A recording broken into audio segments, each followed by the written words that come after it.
Hello student, welcome back to our channel. आज की class में हम स्टार्ट करने वाले हैं अपने क्लास 12 के नेक्स्ट कॉन्सेप्ट की तरफ, जो कि है सिमेट्रिक रिलेशन। अभी तक हमने क्या क्या देख लिया? रिलेशन की डेफिनेशन को देख लिया, रिफ्लेक्सिव रिलेशन देख लिया। आज की क्लास में हम सिमेट्रिक रिलेशन देखेंगे। चलिए सबसे पहले इसकी डेफिनेशन देख लेते हैं जो हमारे पास एनसीईआरटी में दे रखी है बच्चों।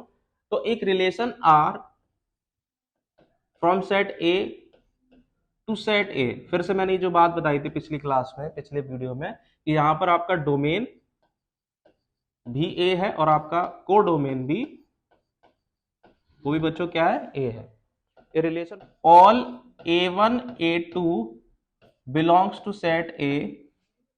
अभी आपको समझ में आएगा। If A1 A2 belongs to R, then A2 A1 must belongs to R। अगर A1 A2 बिलोंग कर रहा है R में, तो उसका अपोजिट A2 A1 को भी बिलोंग करना पड़ेगा R में, for all A1 A2 belongs to set A। अब इसको हम समझते हैं एग्जाम्पल के थ्रू, और हमारा सबसे प्यारा सा एग्जाम्पल है, अपने सेट को ले लेते हैं 1 2 3।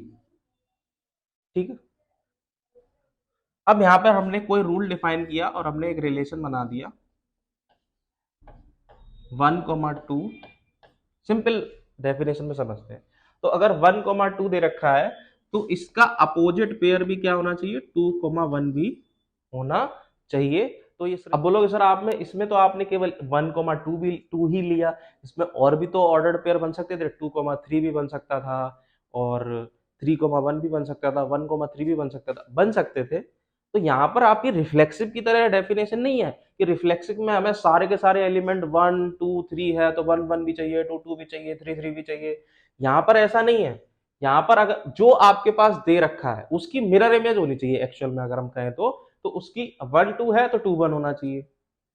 सब नहीं मांग रहे, लेकिन जो भी एलिमेंट यहाँ पर रिलेशन के अंदर एलिमेंट हैं, उनका अपोजिट मौजूद होना चाहिए, उनका सिमेट्रिक मौजूद होना चाहिए कि 1,2 है तो 2,1। इसी सेट से हमने एक और रिलेशन बनाया 1,2 2,3। अब यहां पर 3,2 और 1 2 का क्या हो जाएगा? 2,1। तो यहां पर हम देखिए, आपको पहले यहां देखिए 1,2 है तो इसका अपोजिट देख लीजिए बस। 1,2 का अपोजिट क्या 2,1 है? हाँ जी बिल्कुल है। अच्छा 2,3 है? हाँ जी है, 2,3 है, तो इसका अपोजिट भी होना चाहिए 3,2।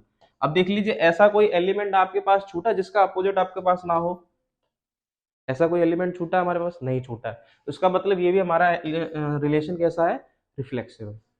नेक्स्ट इसी रिलेशन पे हमने एक और इसी सेट पे हमने एक और रिलेशन डिफाइन कर दिया, जैसे कि फॉर एग्जांपल 2,3 3,2 1,3